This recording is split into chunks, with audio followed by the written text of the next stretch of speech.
Captain Ji-Ho Kim stood on the bridge of the civilian transport ship Starlight Wanderer. The view outside showed the endless black of space dotted with distant stars. Ji-Ho had been captain for 5 years now. He was proud of his ship and his crew. The Starlight Wanderer was not a warship. It was a transport vessel carrying 342 people to their new home on Proxima Centauri b. "Captain, all systems are normal," said Han-Sol Park, his first officer. Han-Sol was young but skilled. His black uniform was always neat, and his eyes were alert. "Good. How long until we exit the neutral zone?" asked Ji-Ho. "About 6 hours, sir," Han-Sol replied, checking the digital map that floated above his control panel. The neutral zone was the space between Earth Alliance territory and the area claimed by the Vespari Dominion. The Vespari were an alien race that humans had met 50 years ago. Relations were not warm, but they were not at war either. Both sides kept to themselves mostly. Ji-Ho walked to the front of the bridge where the main view screen showed their path ahead. The passengers on his ship were mostly families and scientists. Some were going to work at the research station on Proxima Centauri b. Others were moving there to start new lives. Ji-Ho felt responsible for each one of them. Yoonji Cho, the communications officer, turned in her chair. "Captain, we just passed checkpoint 7. All proper signals have been sent to both Earth Alliance and Vespari stations." "Thank you, Yoonji. Keep standard broadcasts active." This was routine. Every ship that passed through the neutral zone had to send identification signals. The Starlight Wanderer had all the correct permits and clearances. There was no reason to worry. Ji-Ho looked at the crew on his bridge. Besides Han-Sol and Yoonji, there was Dae-Hyun Lee at the navigation controls and Sun Mi-yoon handling the ship's systems. They were good people. Reliable. "Captain," said Han-Sol suddenly, his voice tense. 3 ships just appeared on long range. "Scanners." Ji-Ho moved quickly to the scanner display. 3 red dots were moving toward them fast. "Can you identify them?" he asked. Sun Mi worked her controls. "They match Vespari warship patterns, Captain. Corvette class." Ji-Ho frowned. Vespari warships in the neutral zone was not unusual, but they were moving directly toward the Starlight Wanderer. "Yoonji, are they sending any signals?" he asked. "Yes, sir. Standard identification request. They want our ship ID and flight path. Send it right away. All proper codes and clearances." Yoonji's fingers moved over her panel. "Sending now, sir." The bridge was quiet as they waited. The 3 red dots on the scanner grew closer. "They've received our transmission," Yoonji reported. "They've acknowledged receipt." Ji-Ho felt some tension leave his shoulders. "Good. They'll see we're just a civilian transport and go about their business." But the red dots kept coming, faster now. "Captain," said Han-Sol, "they're on an intercept." "Course. And they've just raised their shields." "What? That makes no sense." "Yoonji, hail them again. Send our civilian status code with highest priority." "Sending now, sir." The dots were very close now. "Captain," Sun Mi called out, alarm in her voice. "They're charging weapons!" Ji-Ho couldn't believe what he was hearing. "That's impossible. We're a civilian ship in the neutral zone with proper clearance." "Sir, the lead Vespari ship is locking weapons on us," Han-Sol said, his voice steady despite the danger. Ji-Ho made his decision instantly. "Red alert, shields up." The Starlight Wanderer had minimal shields meant only for protection against space debris, not military weapons. "Yoonji, broadcast emergency civilian protection codes on all channels." The bridge lights turned red as the alert sounded throughout the ship. "Captain, they're firing," Han-Sol shouted. The ship shook violently. People fell to the floor. Sparks flew from one of the control panels. "Damage report," Ji-Ho called out as he pulled himself back to his feet. "Direct hit to our engine section," Sun Mi reported. "Shields at 12%. We can't take another hit like that." "Yoonji, send distress signals to Earth Alliance. Han-Sol, start evacuation procedures. Get everyone to the escape pods." His crew moved quickly, following orders. The ship's computer announced, "All personnel proceed to escape pods. This is not a drill. All personnel proceed to escape pods." "Captain, they're firing again," Han-Sol warned. The second blast hit harder than the first. More panels exploded. The lights flickered and went out, replaced by dim emergency lighting. Main power down, Sunmi reported. Life support failing in sections 3 through 7. Casualties? Jiho asked. Reports coming in from all decks, Yunji said, her voice shaking slightly. At least 30 dead from the first hit. Jiho felt cold anger rising inside him. This was not a mistake. The Vespari had deliberately attacked an unarmed civilian ship. Yunji, are the distress signals getting through? Yes, sir. Earth Alliance has received our distress call. They're sending help, but the nearest ship is 2 hours away. Jiho knew they didn't have 2 hours. Status of the evacuation? Hansol checked his screen. Escape pods are launching, sir. About half the passengers are away. Captain, Sunmi said, the Vespari ships are circling back.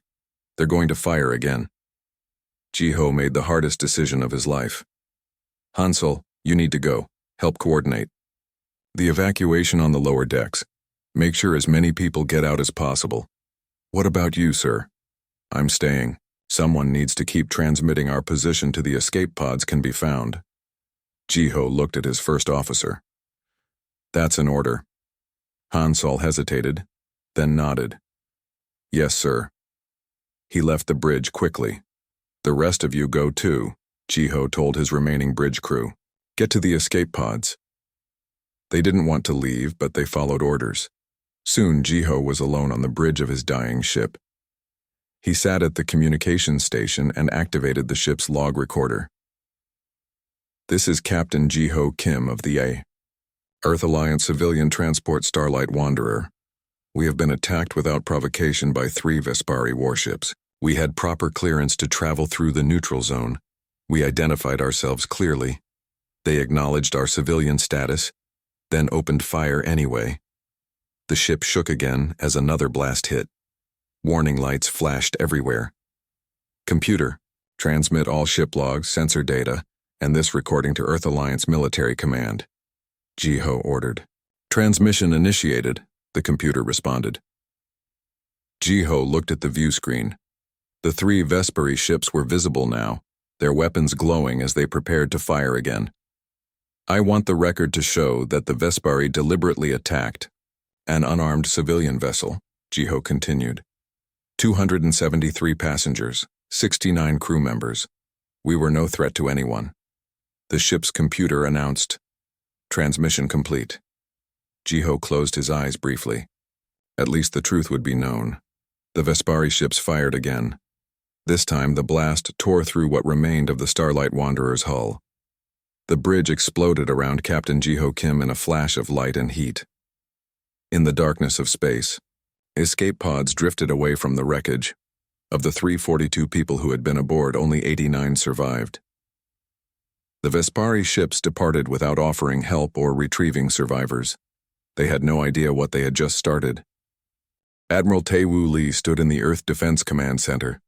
The large room was filled with screens and busy officers, but everyone was quiet. They had just watched the final transmission from the Starlight Wanderer. The ship's logs showed everything. The Vespari warships had attacked a civilian vessel without any reason. Tae-Woo's face showed no emotion, but inside, he felt cold anger. He had been in the Earth Alliance military for 30 years. In all that time, he had never seen such a clear violation of interstellar law. 253 dead, said General Haewon Park standing beside him. Men, women, children, scientists and families. Tae-Woo nodded. And the survivors? 89 people made it to escape pods. Our rescue ships picked them up 3 hours ago. They are safe now. The main screen showed the faces of those who had died. Captain Jiho Kim was among them. He had stayed on his ship until the end, making sure the evidence was sent and helping others escape. Ambassador Min-ji Kang entered the room. She was the top diplomat for Earth Alliance relations with the Vespari Dominion. Her normal calm face looked troubled. Admiral Lee, the Vespari have sent a message, she said. What do they say? Tae-Woo asked. They claim it was a mistake. They say they thought the Starlight Wanderer was a known smuggler ship. They are offering Money as payment for the lost lives. General Park made an angry sound. Blood money, do they think we will accept that? Tae-woo turned to the data officer. Show me the survivor reports. A young officer named Jun Seo Choi quickly brought up the files. All survivors say the same thing, sir. The Starlight Wanderer sent proper identification. The Vespari acknowledged, receiving it. Then they attacked anyway. Were there any warnings? Tae-woo asked. Any demands to stop or change course? None, sir, Jun Seo replied. It was an immediate attack after they recognized the ship as an Earth vessel. Tae-woo walked slowly around the command table. The room was silent as everyone watched him. The Admiral was known for his careful thinking. He never rushed into action. What are your orders, sir? General Park asked finally. Tae-woo looked up at the large screen showing the destroyed Starlight Wanderer. The Vespari believe we are weak because we prefer peace. For 50 years, Earth has worked for good relations with all alien species. We have not shown our full military strength. He turned to face the assembled officers. The Vespari see this as weakness. They believe we will accept their excuses and their money. His voice remained calm, but became harder. They are wrong. Tae-woo pressed a button on the command table. Connect me to the President of the Earth Alliance. The main screen changed to show President Soo Jin-yoon. Her face was grave. Admiral Lee, I've seen the reports, she said. This is a terrible day for Earth. Yes, Madam President, Tae-woo agreed. I am formally requesting authorization for Operation Swift Justice. There was silence in the room. Everyone knew what Operation Swift Justice was. It was a plan created years ago but never used. It would reveal military technology that Earth had kept secret for decades. The President was quiet for a moment. The Vespari have offered reparations. With respect, Madam President, money cannot bring back the dead. And if we do nothing, they will see it as permission to do this again. President Yoon nodded slowly. You're right, Admiral. But I need to be clear. No civilian targets, no unnecessary deaths. We are not like them. Understood, Madam President. This will be a precision operation. The targets are only the 3 ships that attacked the Starlight Wanderer and those who gave the orders. Very well. You have authorization. Operation Swift Justice is approved. The screen went dark. Tae-woo turned to his officers. Send the alert. I want the Ghost Protocol team assembled in 1 hour. General Park leaned closer. Are you sure about this, Tae-woo? Once we show what we can do, everything changes. It already has changed, Tae-woo replied. 253 innocent people are dead. If we do nothing, more will die.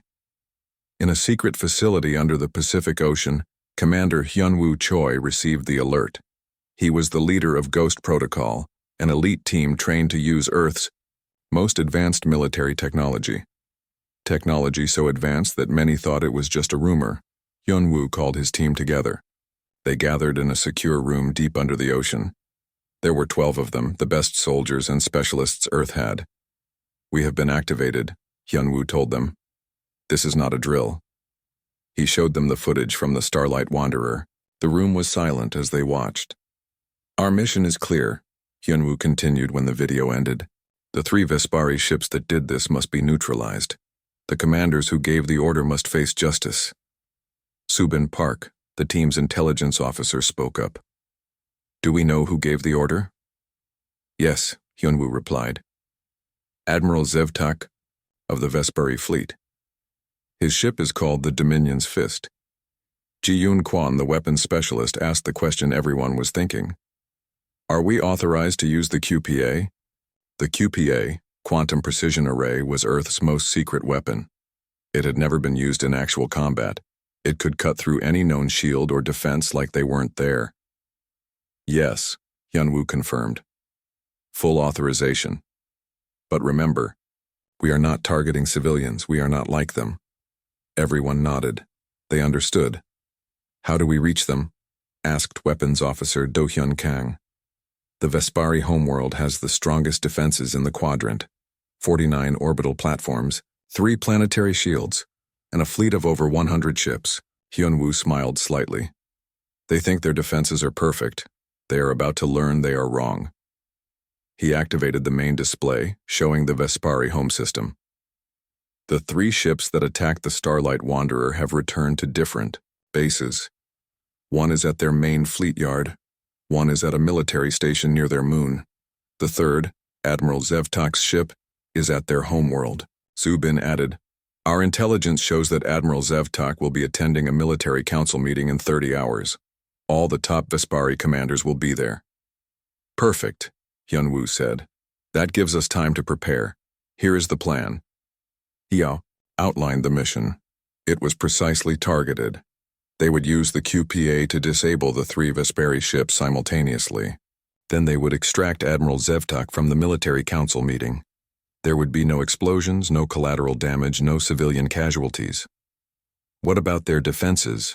Do-hyun asked. "We will temporarily disable them," Hyunwoo explained. "Just long enough to complete the mission. They will come back online afterward. We want them to know exactly what we can do."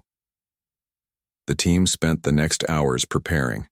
They studied the Vespari defenses, the layout of their bases, and the schedule of Admiral Zevtak. Everything had to be perfect. Admiral Tae-woo Lee joined them for the final briefing. "This operation is about justice, not revenge," he told them. "We could destroy their fleet, but we won't. We could target their cities, but we won't. We are showing them, and the galaxy, that Earth can strike with perfect precision." He looked at each team member. "The Vespari and others think humans are weak because we value peace. After today, they will understand that our restraint is a choice, and they will think very carefully before attacking Earth again." Commander Hyunwoo Choi nodded. "We understand, Admiral. This will be a surgical operation with no collateral damage." "Good," Tae-woo said. "You have 30 hours to prepare. Make every second count." As the meeting ended, Hyunwoo looked at his team. They had trained for years for this moment. Earth had kept its most advanced technology secret, hoping it would never be needed. But now it was time to show the galaxy what humans could really do, and the Vespari were about to learn a lesson they would never forget. The underground facility known as Deep Harbor was built beneath the Pacific Ocean. Normal maps did not show it. Most people on Earth did not know it existed. This was where the Ghost Protocol team prepared for their mission. Commander Hyunwoo Choi stood in the main planning room. Holographic displays showed the Vespari home system. The blue light from the displays lit up his serious face. 28 hours until mission launch," he said to the team gathered around him. Subin Park, the intelligence officer, stepped forward. She had short black hair and moved with quiet confidence. "I have the latest data on Admiral Zevtak," she said. She touched a control panel and a new image appeared. It showed a Vespari military leader. The Vespari were tall aliens with gray-blue skin and 4 eyes. "Admiral Zevtak is the commander of the 3rd Battle Group," Subin explained. "He personally gave the order to attack the Starlight Wanderer. We have proof from communications we intercepted." "Why would he attack a civilian ship?" asked team member Junho Yang. "He believes humans are too soft," Subin replied. "He has said in private meetings that humans need to be taught to fear the Vespari. The attack was meant to show Vespari power." Hyunwoo's face hardened. "He will learn how wrong he is." He turned to Ji-yoon Kwon, the weapons specialist. She was the expert on the quantum precision array, Earth's most advanced weapon. "Ji-yoon, explain how the QPA will work for this mission." Ji-yoon nodded and brought up new displays. "The QPA works on quantum entanglement principles," she said. "In simple terms, it can bypass normal space. It can go through any shield or defense like they are not there." She showed a simulation of the device. It looked like a small silver sphere. "We have 3 targets," she continued. "The 3 Vespari ships that attacked the Starlight Wanderer. They are now at different bases across the Vespari system." The display showed the 3 ships marked in red. "We will launch 3 QPA units," Ji-yoon explained. "Each one is programmed to disable its target ship completely. All systems will shut down. Weapons, engines, life support, everything, but there will be no explosions, no destruction. The crews will be unharmed." Do-hyun Kang, the tactical officer, asked, "What about their defenses?" The Vespari have the best shields in known space. The QPA doesn't care about shields, Ji-Yoon replied. It uses quantum tunneling to appear directly inside the target. No shield can stop it because it never actually crosses the shield barrier in normal space. The team looked impressed. Earth had developed this technology years ago, but it kept its secret. What about Admiral Zevtak? Asked Min-Ho Choi, the extraction specialist. Hyun-woo took over the briefing. That's the most difficult part. According to our intelligence, Admiral Zevtak will be at a military council meeting when we strike. The meeting will be held in their central command building on the Vespari homeworld. He brought up a detailed map of the building. We will use a special version of the QPA, Hyun-woo continued. It will create a quantum tunnel directly to the meeting room. I will lead a 3-person team through the tunnel. We will extract Admiral Zevtak and bring him back through the tunnel before it closes. How long will the tunnel stay open? Asked Min-Ho. 3 minutes, Hyun-woo replied. That's all the power we can give it. We go in, we get Zevtak, we get out. Simple. The team knew it was not simple at all. No one had ever attempted to use the QPA for a live extraction before.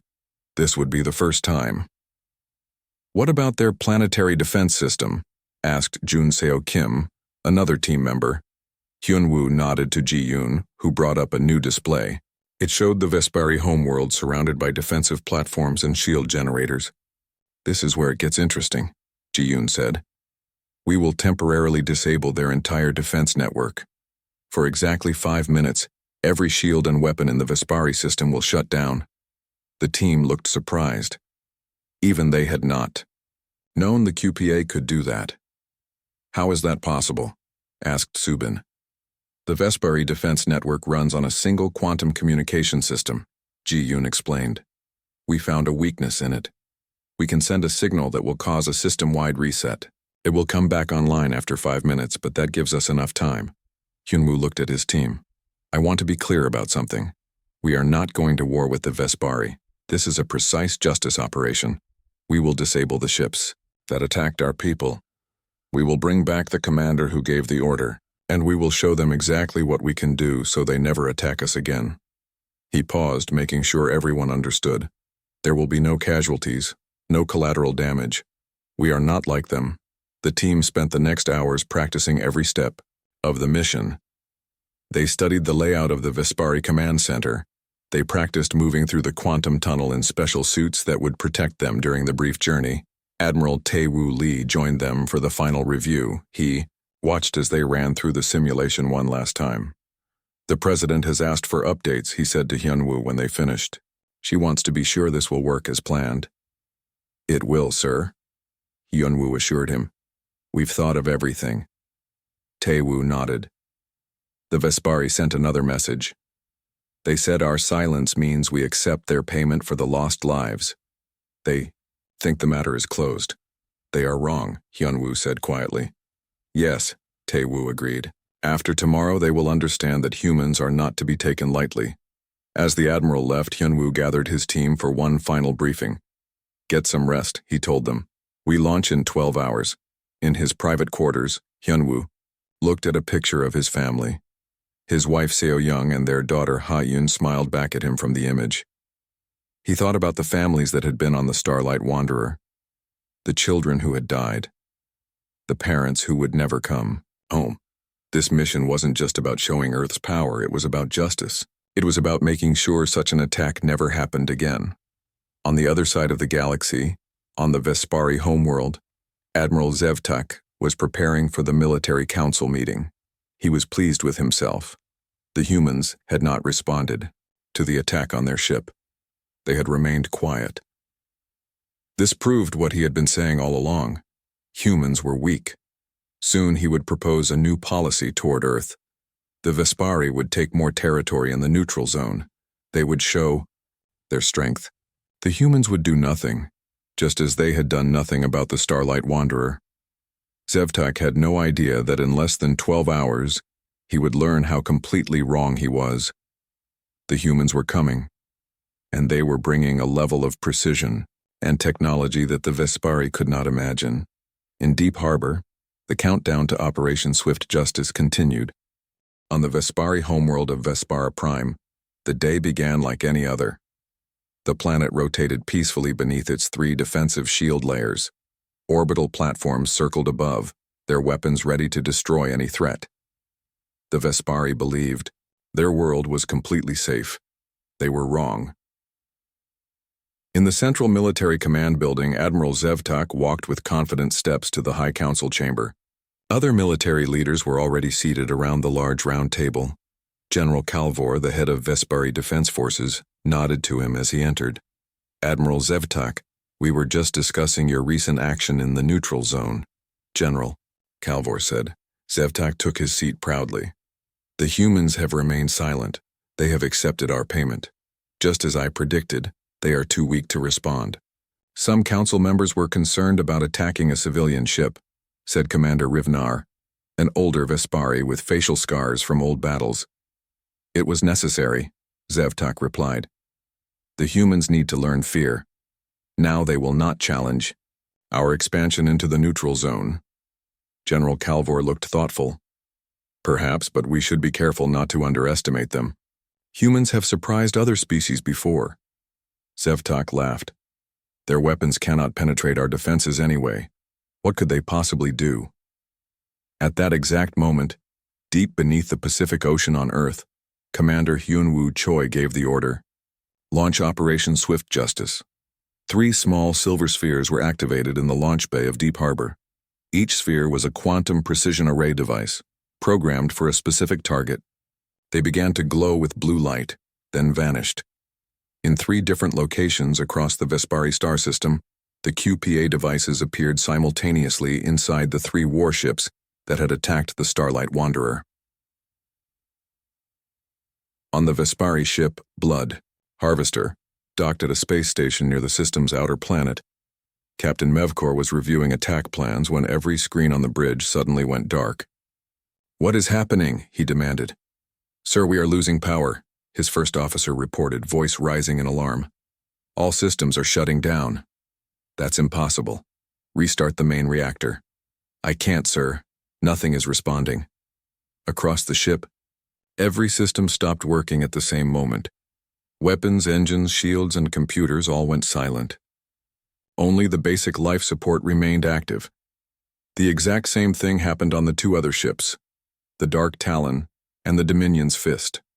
In an instant, all 3 warships became dead metal floating in space. No explosions, no damage, just complete technological paralysis. Back in Deep Harbor, Ji-Yoon Kwan monitored the operation. "Phase 1 complete," she reported. "All 3 target ships have been neutralized." Hyunwoo nodded. "Begin Phase 2. Ji-Yoon activated the main QPA device.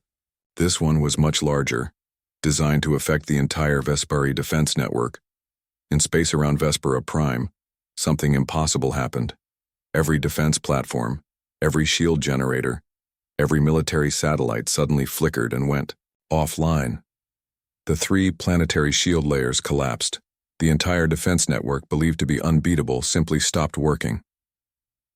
In the High Council chamber, alarms began to sound. General Calvor jumped to his feet. "What is going on?" he demanded. A communication officer burst into the room. "General, the defense network is down, all of it, planet-wide." "How is that possible?" Zevtak shouted. "Restart it immediately." "We can't, sir. The system is not responding to any commands."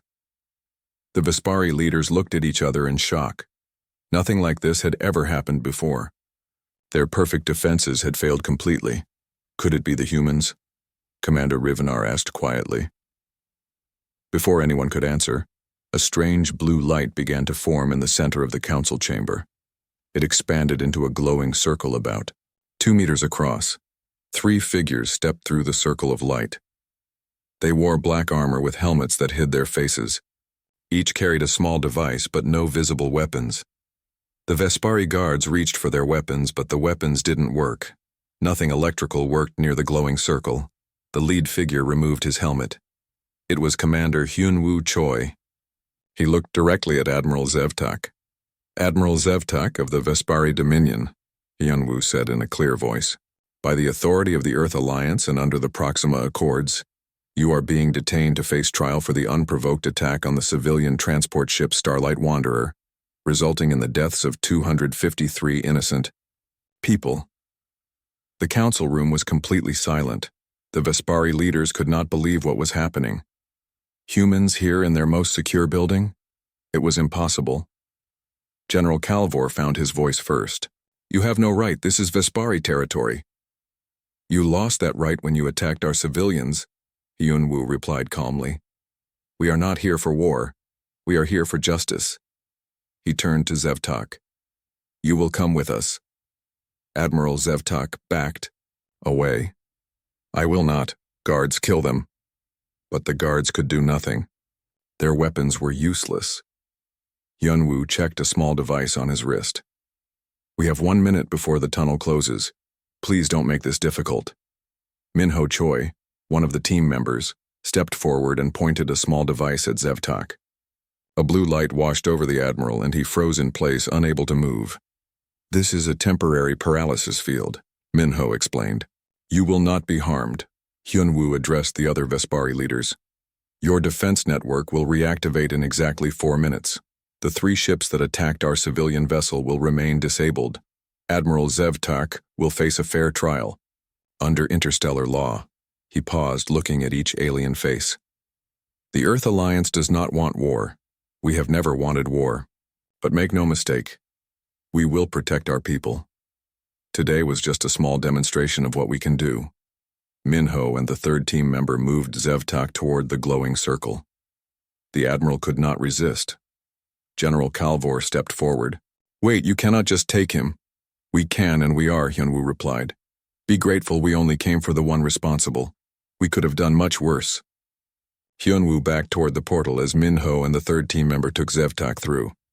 Remember what happened here today, Hyunwoo said before stepping into the blue light.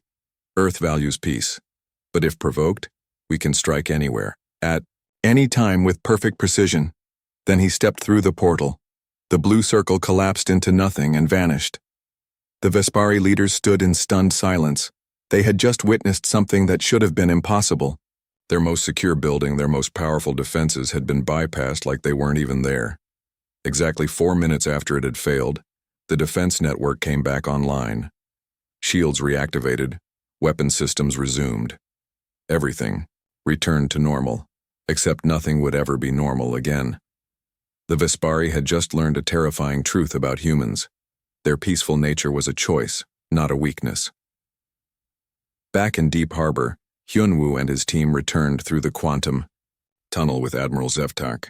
The mission was complete. No shots fired, no lives lost. Just perfect surgical precision. Admiral Tae-Woo Lee was waiting for them. Any complications? None, sir, Hyunwoo reported. The QPA worked exactly as designed. Tae-Woo looked at the captured Vespari admiral. Zevtak was beginning to move again as the paralysis field wore off. Welcome to Earth, Admiral, Tae-Woo said. You will be treated fairly under the law, something you did not offer to the people of the Starlight Wanderer.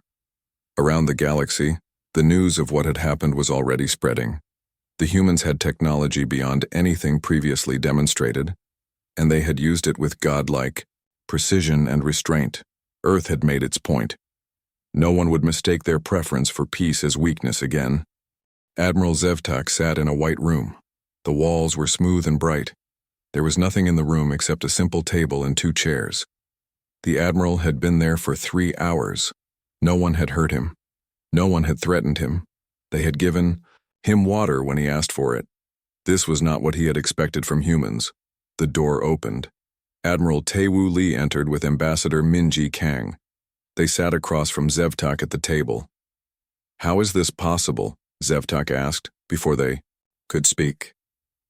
How did you get through our defenses? Tae-Woo looked at him calmly. That is not important right now. You must tell me. No one can bypass Vespari shields. It is impossible. Minji placed a data pad on the table. Admiral Zevtak, you are being charged with the murder of 253 Earth citizens under the Proxima Accords. You will be tried in an interstellar court. Zevtak stared at her. My government will never agree to this. Minji slid the datapad toward him. They already have. The pad showed a message from the Vespari High Council. They had agreed to the trial. Zevtak could not believe what he was reading. This is impossible, he said again, his voice weaker. Your government was quite impressed by our demonstration, Taewoo said.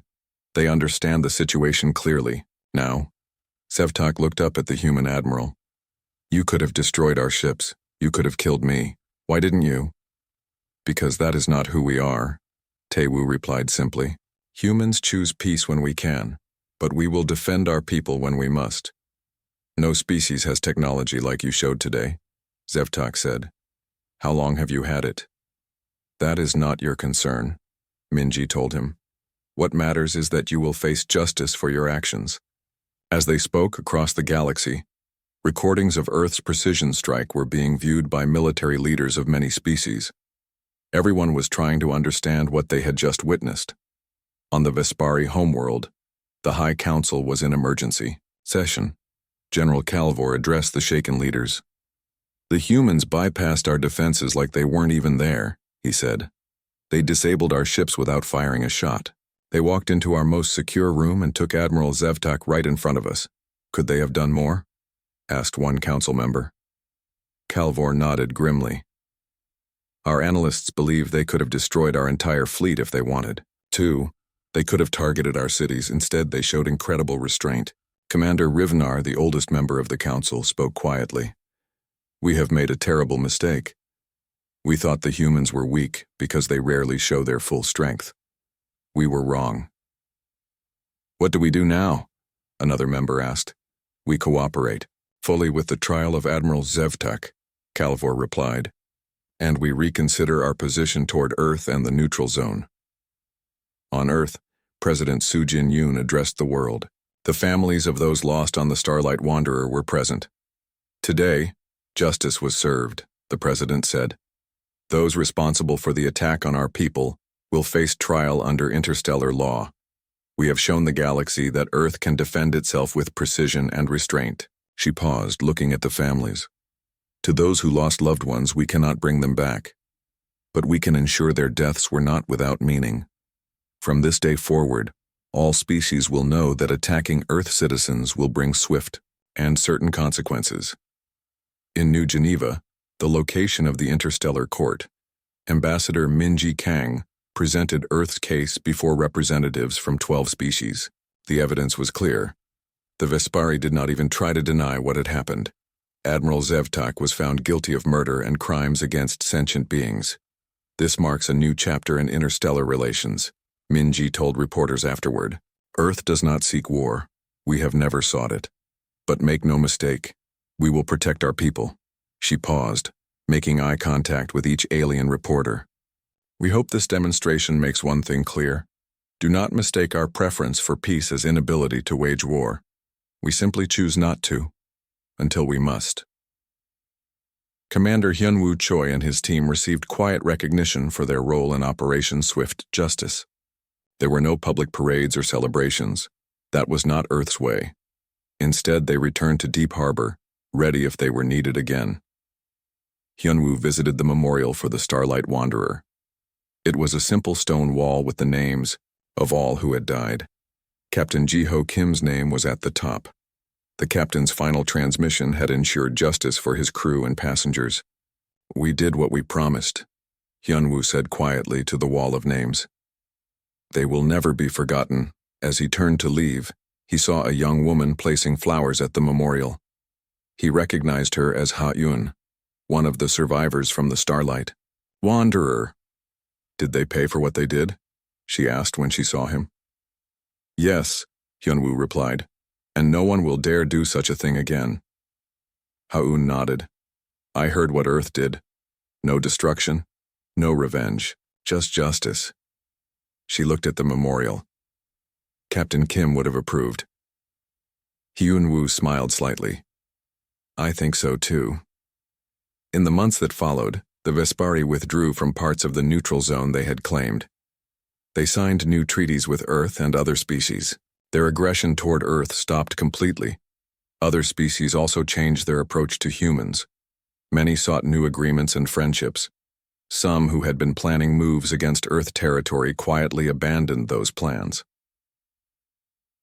The galaxy had learned an important lesson. Humans were not weak.